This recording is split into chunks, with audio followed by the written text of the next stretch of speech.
কোভিডের সময় অনেকেই কিন্তু একটা অদ্ভুত জিনিস লক্ষ্য করেছিলেন কি, আপনারা কোন রকম নিঃশ্বাসের যখন নিচ্ছেন কোনো গন্ধ পাচ্ছেন না। এটা কিন্তু খুব কমন সিমটম ছিল কোভিডের। তারপর অনেকে আস্তে আস্তে সেই গন্ধটা ফিরে পেতে লাগলো, কিন্তু অনেক সময় একটা অ্যাবনর্মাল গন্ধ এলো কোভিডের পরবর্তী ক্ষেত্রে। তারপর সেটা আস্তে আস্তে সেরে গেল। এই যে গন্ধ ব্যাপারটা কি করে হয়, একটা এক্সটার্নাল নার্ভ আছে, অলফ্যাক্টরি নার্ভ, একটা ইন্টারনাল জায়গা আছে যেটা বোঝায় যে গন্ধটা এক্স্যাক্টলি কি টাইপের। এক্সটার্নালটা হচ্ছে আমাদের নাক এবং এখানে অলফ্যাক্টরি নার্ভ যেটা যাচ্ছে নাক দিয়ে সেটা। সুতরাং গন্ধ যদি কেউ না পান আমরা সেটাকে বলি অ্যানোজমিয়া, আর কেউ যদি অ্যাবনর্মাল গন্ধ পান তাকে আমরা বলি প্যারোজমিয়া। অর্থাৎ ভালো গন্ধ আপনার মনে হলো একটা পচা গন্ধ, সেটা হচ্ছে প্যারোজমিয়া। এবার গন্ধটা যখন অলফ্যাক্টরি নার্ভ দিয়ে ব্রেনে কোথায় যায় বলুন তো? তিনটে জিনিস খুব ইম্পর্টেন্ট: টেম্পোরাল লোব, অ্যামিগডালা আর হিপোক্যাম্পাস।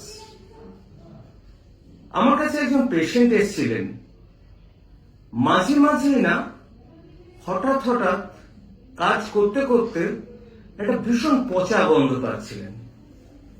আমি কোভিডের হিস্ট্রি নিলাম, নেই।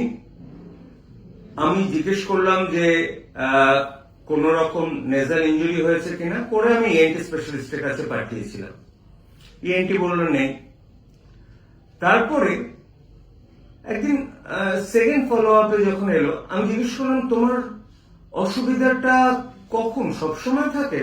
বললো না, হঠাৎ খুব কাজ করতে করতে না আমি একটা পচা গন্ধ পাই, এবং সেই গন্ধটা আমি আসার আগে না বুঝতে পারি গন্ধ হতে চলেছে। আমি বললাম কি ওই সময়টা তোমার কি পেট ব্যথা করে? বললো হ্যাঁ।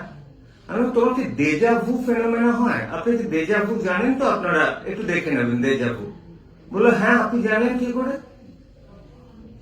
এই ধরনের কেউ যদি আসেন, হঠাৎ হঠাৎ করে অ্যাবনর্মাল গন্ধ পাচ্ছে এবং ইএনটি এক্সামিনেশন একটা পিএনএস এবং ফাইবার অপটিক ল্যারিঙ্গোস্কোপি নর্মাল, আপনাদের বুঝতে হবে যে সেন্টারটা এটাকে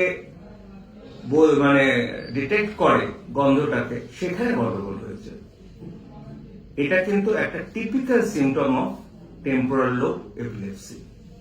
তাতে কিন্তু আর কিচ্ছু থাকবে না, শুধু মাঝে মাঝে প্যারোজমিয়া হবে। এটা আপনাকে ক্লিনিক্যালি বুঝতে হবে, তারপরে আপনি ইজি করবেন। দরকার হলে এমআরআই করে দেখবেন যে হিপোক্যাম্পাসের ওখানটা স্ক্লেরোসিস হয়েছে কিনা, তারপর ট্রিটমেন্ট করবেন। একটু খটোমটো লাগলো, নাকের বদ গন্ধ পেলেই তো আমরা খুঁজি কোথায় পচা ইঁদুর আছে কিনা, তা নয়, কিন্তু সেটা কিন্তু একটা সতর্কবার্তা হতে পারে।